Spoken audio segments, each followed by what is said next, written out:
I'm Jamie Z, and this is Mesa Verde National Park.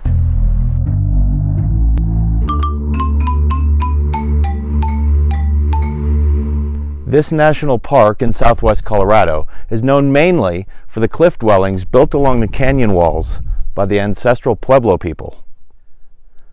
Mesa Verde is a cultural park. People come here from all over the world to learn about the people who lived here, how they lived, and most spectacularly, where they lived. And it's for this reason that this is my favorite national park in Colorado, and it's been named a UNESCO World Heritage Site. If you're visiting Mesa Verde and you're physically able, I strongly recommend that you take one of the guided cliff dwelling tours. It's really the best way to see the ancient structures up close. The tours are inexpensive. Currently they're $5 per person, and the main tours are offered multiple times per day. There are 3 main sites you can see by guided tour. There's Longhouse, which offers the longest tour by time and distance, Balcony House, which is known for its more adventurous tour, and the crown jewel of the park, Cliff Palace. I'm here in front of Mesa Verde Visitor Center, a good place for you to begin your visit, in part because this is where you can get the tickets for the tours that I just talked about. There are also a handful of off-the-menu tours, so to speak.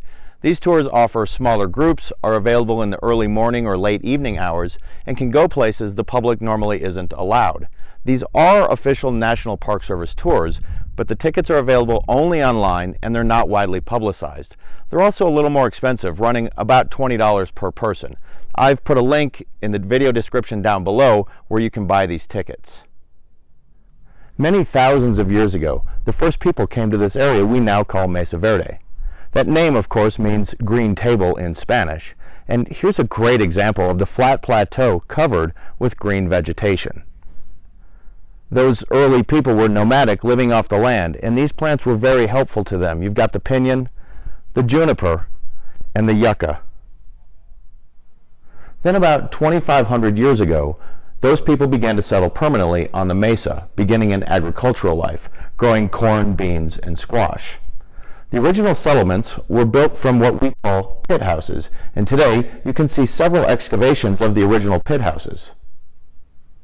After several hundred years, the ancestral Puebloans began building with stone on the mesa. These settlements became more and more elaborate, and there are still places in the park where you can see the original stone construction.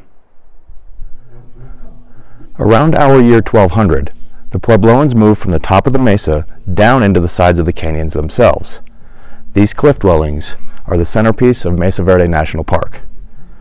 But the structures you see represent just a small sliver of the lives of the ancestral Pueblo people. In order to see most of the cliff dwellings up close, you'll need to take a guided tour.